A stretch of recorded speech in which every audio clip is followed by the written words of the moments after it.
আজকের প্রথম খবরটা হলো শ্রীভূমি করিমগঞ্জে চলন্ত বাসে যুবতীর সঙ্গে যৌন নিপীড়নের অপচেষ্টা, গ্রেফতার 2 যুবক। করিমগঞ্জ জেলায় চলন্ত যাত্রীবাহী বাসে এক যুবতীর সঙ্গে যৌন নিপীড়নের অপচেষ্টা চালানোর অভিযোগে 2 যুবককে গ্রেফতার করেছে পুলিশ। এই ঘটনার পর এসটিসির অধীনস্থ বাসটিকেও আটক করা হয়েছে। ঘটনাটি ঘটে মঙ্গলবার রাতের অন্ধকারে, যখন ভুক্তভোগী যুবতী বাসে যাত্রা করছিলেন। পুলিশ সূত্রে জানা গেছে 3 জন যুবক মিলে তাকে হয়রানি করার চেষ্টা করে। ঘটনাটি নজরে আসার পরপরই পুলিশের প্রযুক্তিগত দল তদন্তে নামে। সিসিটিভি ফুটেজ ও অন্যান্য তথ্যের ভিত্তিতে অভিযুক্তদের চিহ্নিত করা হয় এবং 2 জনকে গ্রেফতার করা সম্ভব হয়। গ্রেফতার হওয়া 2 যুবকের মধ্যে একজন হলেন জসিমউদ্দিন লস্কর, যার বাড়ি হাইলাকান্দি জেলার 5 গ্রামে। অপরজন আবুল সালাম, যিনি শিলচরের বাসিন্দা। বর্তমানে তৃতীয় অভিযুক্তের সন্ধানে অভিযান চালাচ্ছে পুলিশ। এদিকে এই ভয়াবহ ঘটনার শিকার হওয়া যুবতী বর্তমানে চিকিৎসাধীন রয়েছেন এবং তার শারীরিক অবস্থা ক্রমশ উন্নতির দিকে বলে জানা গেছে। এই ন্যাক্কারজনক ঘটনায় গোটা এলাকায় চাঞ্চল্য ছড়িয়েছে। জনসাধারণের মধ্যে ক্ষোভ সৃষ্টি হয়েছে এবং দোষীদের দৃষ্টান্তমূলক শাস্তির দাবিতে আওয়াজ উঠেছে।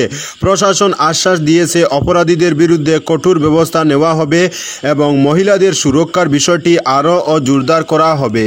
আজকের পরবর্তী খবরটি হলো পঞ্চায়েত নির্বাচনের তারিখ ঘোষণা। আজ অর্থাৎ 3 এপ্রিল থেকে মনোনয়নপত্র জমা।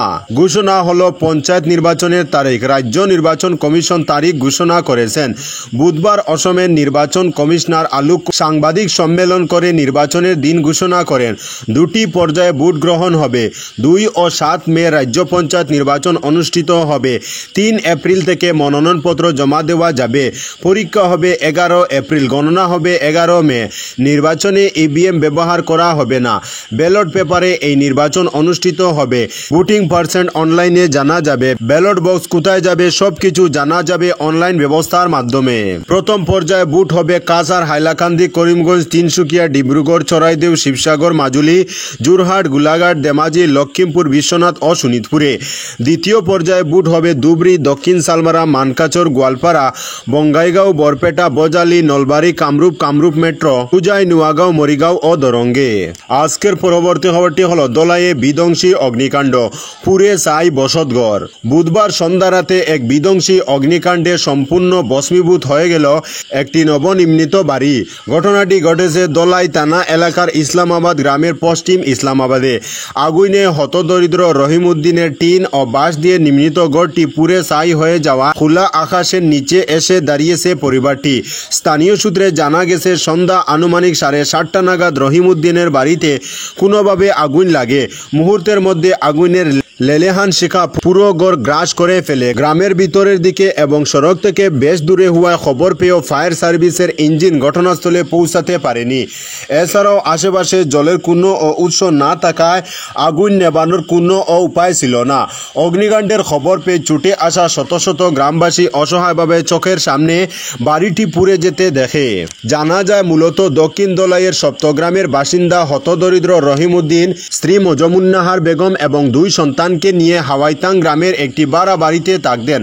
মজমুন্নাহারের বাবা বাজিদ আলী বরবুইয়া সম্প্রতি জামাই ও মেয়েকে ইসলামাবাদে নিজ বাড়ি থেকে কিছুটা দূরে 1 খণ্ড জমি দান করেন। সেই জমিতে রহিমউদ্দিন টিন ও বাঁশ দিয়ে একটি ঘর নির্মাণ করেন এবং বুধবারই তারা নতুন ঘরে মালপত্র নিয়ে প্রবেশ করেন। রান্নার জন্য গ্যাস সিলিন্ডার না থাকায় রাতের খাবারের জন্য মজমুন্নাহার তার 10 ও 6 বছর বয়সী 2 ছেলেকে নিয়ে বাবার বাড়িতে যান, যা তাদের নতুন ঘর থেকে 500 মিটার দূরে অবস্থিত। মজমুন্নাহারের স্বামী রহিমউদ্দিন কিছু জিনিসপত্র আনার জন্য হাওয়াইতাঙ্গের ভাড়া বাড়িতে গিয়েছিলেন। ঠিক সেই সময় এই ভয়াবহ অগ্নিকাণ্ডের ঘটনা ঘটে। এমতাবস্থায় সর্বহারা পরিবারটি সরকারি সাহায্যের জন্য কাতর আবেদন জানিয়েছে। স্থানীয় বাসিন্দারাও এই হতদরিদ্র পরিবারটির পাশে দাঁড়ানোর এবং প্রয়োজনীয় সাহায্য পৌঁছে দেওয়ার জন্য প্রশাসনের কাছে অনুরোধ জানিয়েছেন। আকস্মিক অগ্নিকাণ্ডের ঘটনায় এলাকায় শোকের ছায়া নেমে এসেছে। আজকের পরবর্তী খবরটি হলো নালা বন্ধ করে দখলের চেষ্টা ঠিকাদারের, তীব্র প্রতিবাদ পৌঁছেন মিহিরকান্তি। ইটখোলা রাধারমন সরণিতে পুরনো নালার অন্য পাশে থাকা জমি বেদখল করে সংখ্যালঘু সম্প্রদায়ের ছাত্রাবাস নির্মাণের চেষ্টার তীব্র প্রতিবাদ জানালেন স্থানীয় জনগণ। স্থানীয়দের অভিযোগ, ঠিকাদার আবুব মজুমদার ইটখোলা রাধারমন সরণিতে পুরনো জল নিষ্কাশনের রাস্তা বন্ধ করে একটি সংখ্যালঘু সম্প্রদায়ের ছাত্রাবাস নির্মাণের চেষ্টা চালাচ্ছেন। কিছুদিন আগে ইটখোলা ঈদগাহ এলাকার পুরনো নালা নির্মাণ কাজ শুরু হয়। নালা নির্মাণ কাজে বিতর্কিত আবুব মজুমদার দায়িত্ব পান। শুরু থেকেই রাস্তার এপার ও ওপারে নালা নির্মাণ কাজ নিয়ে তীব্র প্রতিক্রিয়ার সৃষ্টি হয়। সরকারি গাইডলাইনকে বুড়ো আঙ্গুল দেখিয়ে ঠিকাদার আবুব মজুমদার নিজের মর্জি মাফিক কাজ শুরু করেন। এর মধ্যে রাধারমন সরণিতে নালার কাজ করতে গিয়ে পুরনো জল নিষ্কাশনের রাস্তা বন্ধ করে অন্যদিকে নিয়ে যাওয়া সহ একটি সংখ্যালঘু সম্প্রদায়ের ছাত্রাবাস নির্মাণের চেষ্টা করায় এলাকার নাগরিকরা প্রতিবাদ জানান। এলাকার জনগণ এ ব্যাপারে জেলা আয়ুক্ত, লোক নির্মাণ বিভাগের কার্যবাহী বাস্তবকার, কাছাড় জেলা বিজেপি সভাপতি এবং বিধায়ক মিহিরকান্তি সৌম্যের কাছে নালিশ জানান। এলাকাবাসীর অভিযোগ, লোক নির্মাণ বিভাগের ঠিকাদার আবুব মজুমদার শতাব্দী প্রাচীন নালার রাস্তা বন্ধ করে অন্য পাশে নালা নির্মাণ করতে তৎপর হন। পাশাপাশি আবুব মজুমদার নালা অন্যত্র নিয়ে গিয়ে সরকারি খাস জমি বেদখল করে সংখ্যালঘু সম্প্রদায়ের ছাত্রাবাস নির্মাণের চেষ্টা করছেন। এদিন বিধায়ক মিহিরকান্তি সোম বিষয়টি মীমাংসার চেষ্টা করেন, যদিও এখনো পর্যন্ত বিষয়টি মীমাংসা হয়নি। আজকের পরবর্তী খবরটি হলো, বাঁশ কাটার সময় বিদ্যুৎ স্পৃষ্টে মৃত্যু যুবকের। হৃদয় বিদারক ঘটনা। বাঁশঝাড় থেকে বাঁশ কাটার সময় বিদ্যুৎ স্পৃষ্টে এক যুবকের মর্মান্তিক মৃত্যু ঘটল। ঘটনাটি ঘটেছে বুধবার চড়াইদেউয়ের সোনারীতে। নাফুক দৈলর বস্তির যুবক বিকি মুরা মাঠে বাঁশ কাটতে গিয়ে বিদ্যুৎ স্পৃষ্ট হন। কাঁচা বাঁশটি বিদ্যুৎ সরবরাহের তারে লেগে যায়। এতে ঘটনাস্থলে প্রাণ হারান বিকি। মর্মান্তিক ঘটনায় গোটা এলাকায় শোকের ছায়া নেমে এসেছে। আজকের পরবর্তী খবরটি হলো, লোকসভায় পেশ ওয়াকফ সংশোধনী বিল, বিক্ষোভ কংগ্রেস সাংসদদের। বিরোধীদের প্রবল আপত্তির মধ্যেই লোকসভায় পেশ হলো ওয়াকফ সংশোধনী বিল। বুধবার বিল পেশ করলেন কেন্দ্রের সংখ্যালঘু বিষয়ক মন্ত্রী কিরেন রিজিজু। সংসদে আলোচনায় অংশ নেন কেন্দ্রীয় স্বরাষ্ট্রমন্ত্রী অমিত শাহ। এদিকে ওয়াকফ সংশোধনী বিল নিয়ে লোকসভার বাইরে বিক্ষোভ দেখান কংগ্রেস সাংসদরা। বিল নিয়ে কেন্দ্র ও বিরোধীদের মধ্যে সংঘাত শুরু থেকেই। Congress, Trinamool, RJD, Samajwadi party, NCP, বাম দলগুলি ছাড়াও বিরোধী শিবিরের প্রায় সব দল সম্মিলিতভাবে এই বিলের বিরোধিতা করছে। রাজ্যসভায় ওয়াকফ সংশোধনী বিল পেশ হতে পারে আজ অর্থাৎ বৃহস্পতিবার। এদিন মন্ত্রী কিরেন রিজিজু দাবি করেন ওয়াকফ বোর্ডে স্বচ্ছতা আনতেই এই বিল। তার আরও দাবি, সরকার কোনো অধর্মীয় সংগঠন বা তাদের কাজকর্মে হস্তক্ষেপ করছে না। ওয়াকফ বোর্ডের সঙ্গে ধর্মের কোনো যোগ নেই। সম্পত্তি সংক্রান্ত বিষয় এটি। বিল পেশের পদ্ধতি নিয়ে প্রশ্ন তুলেছেন তৃণমূল সাংসদ সৌগাত রায়। তবে বিরোধীরা এ নিয়ে গুজব ছড়াচ্ছেন বলে দাবি করে কিরেন রিজিজু বলেন, যখন আমরা কোনো ইতিবাচক সংস্কার আনছি তখন কেন প্রশ্ন তোলা হচ্ছে? যৌথ সংসদীয় কমিটিতে রাখা একাধিক সংশোধনের প্রস্তাব গ্রহণ করেই এই বিল পেশ করা হলো। 284টি প্রতিনিধি দল, 25টি রাজ্য, কেন্দ্রশাসিত অঞ্চল এবং ওয়াকফ বোর্ড এই বিষয়ে যৌথ সংসদীয় কমিটির সামনে নিজেদের মতামত রেখেছে। আজকের পরবর্তী খবরটি হলো, 5 দিন ধরে ধ্বংসস্তূপে আটকে ভূমিকম্প বিধ্বস্ত মায়ানমারে জীবিত অবস্থায় উদ্ধার তরুণ। শক্তিশালী ভূমিকম্পের জেরে কার্যত ধ্বংসস্তূপে পরিণত হয়েছে মায়ানমারের একাধিক এলাকা। এখনও উদ্ধার কাজ চালিয়ে যাচ্ছেন উদ্ধারকারীরা। এরই মধ্যে ভূমিকম্পের 5 দিন পর একটি ধসে পড়া হোটেলের ধ্বংসস্তূপ থেকে জীবিত অবস্থায় উদ্ধার হলো এক তরুণকে। যেখানে ক্রমেই নিখোঁজদের জীবিত উদ্ধারের আশা ক্ষীণ হয়ে আসছিল, সেখানে এই ঘটনা স্বাভাবিকভাবেই এক প্রকার আশার আলো দেখিয়েছে উদ্ধারকারীদের। মনে করা হচ্ছে এইভাবে আরও অনেককেই জীবিত উদ্ধার করা যেতে পারে ধ্বংসস্তূপ থেকে। সূত্রের খবর, ভূমিকম্পের জেরে নেপিডোতে অবস্থিত ওই হোটেলটি ভেঙে পড়েছিল। সেই হোটেলের ধ্বংসস্তূপ থেকে স্থানীয় সময় মঙ্গলবার রাত 12:30 নাগাদ 26 বছর বয়সী ওই তরুণকে জীবিত অবস্থায় উদ্ধার করে মায়ানমার ও তুরস্কের যৌথ উদ্ধারকারী দল। বুধবার মায়ানমারের প্রশাসনের তরফে বিষয়টি নিশ্চিত করা হয়েছে। উদ্ধারকারীরা জানিয়েছেন 120 ঘন্টারও বেশি সময় ধরে ধ্বংসস্তূপের নিচে আটকে ছিলেন ওই তরুণ।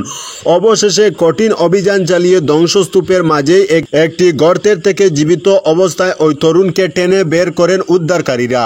আজকের পরবর্তী খবরটি হলো দুটি মালগাড়ির মুখোমুখি সংঘর্ষে চাকরির শেষ দিনে মৃত্যু চালকের। চাকরি জীবনের শেষ দিনে ঝাড়খণ্ডের সাহেবগঞ্জ জেলার বারহাট এলাকায় ভয়াবহ ট্রেন দুর্ঘটনায় মৃত্যু হলো মুর্শিদাবাদের জিয়াগঞ্জ শহরের বাসিন্দা এক ট্রেন ইঞ্জিন চালকের। মৃত ওই ব্যক্তির নাম গঙ্গেশ্বর মাল, যার বয়স ছিল 65। তার বাড়ি জিয়াগঞ্জের বট্টপাড়া এলাকায়। চাকরির শেষ দিনে ঘটে যাওয়া এই মর্মান্তিক দুর্ঘটনায় এলাকায় শোকের ছায়া নেমে এসেছে।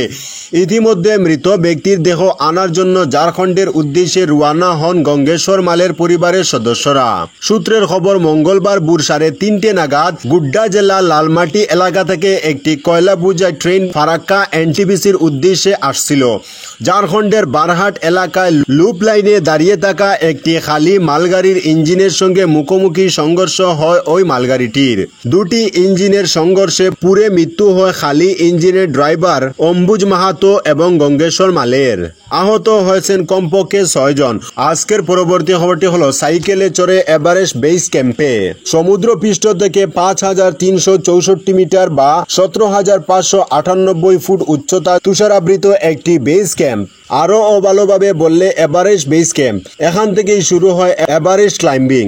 সাধারণ মানুষ এই বেস ক্যাম্পে পৌঁছানোর সাহস দেখান না খুব একটা। বাইকে করে যাওয়াটাই রীতিমতো শক্ত কাজ, হেঁটে যাওয়া আরও কঠিন, আর তার থেকে শক্ত কাজ এই রাস্তায় সাইকেল চালানো। এই অসম্ভবকে সম্ভব করেছেন বাংলার ছেলে জ্যোতিষ্ক বিশ্বাস।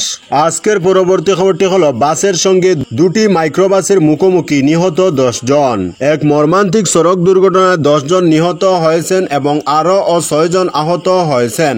বুধবার সকাল 7টার দিকে বাংলাদেশের চট্টগ্রাম কক্সবাজার মহাসড়কের চুনতি বন রেঞ্জ কর্মকর্তার কার্যালয়ের সামনে এই দুর্ঘটনা ঘটে। দুর্ঘটনায় নিহতদের মধ্যে বেশিরভাগই মাইক্রোবাসের যাত্রী ছিলেন এবং ঘটনাস্থলে 7 জন মারা যান।